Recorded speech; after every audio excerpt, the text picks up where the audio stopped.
అస్సాంలో రాహుల్ గాంధీకి మరోసారి చేదు అనుభవం ఎదురైంది. భారత్ జోడో న్యాయయాత్రలో భాగంగా కాంగ్రెస్ అగ్రనేత రాహుల్ గాంధీ అస్సాంలో పర్యటిస్తున్నారు. ఈ క్రమంలో సోమవారం ఆయన నాగపూర్లోని బటద్రవ సత్ర ఆలయాన్ని దర్శించుకోవడానికి వెళ్లగా అక్కడి అధికారులు అడ్డుకున్నారు. తనను ఎందుకు అడ్డుకున్నారని రాహుల్ ప్రశ్నించగా పర్యటనతో ఘర్షణలు జరగవచ్చని అధికారులు సమాధానమిచ్చారు.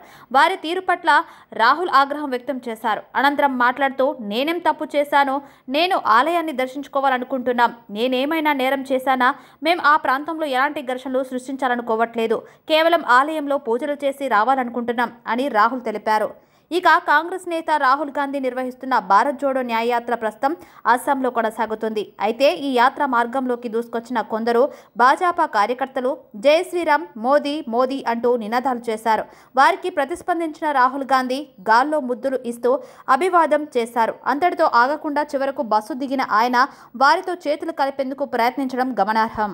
I was invited there on the 11th, and then I think they've been pressurized.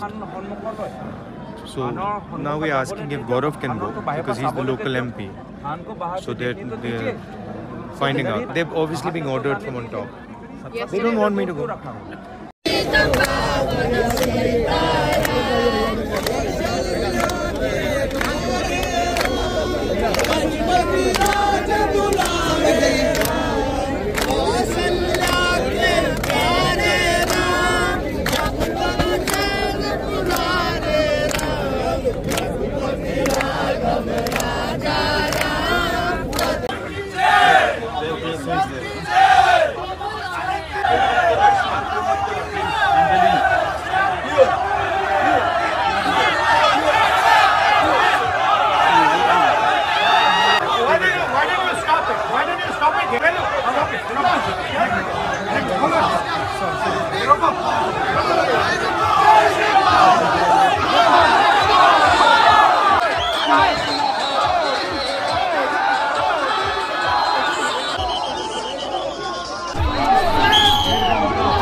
Forward!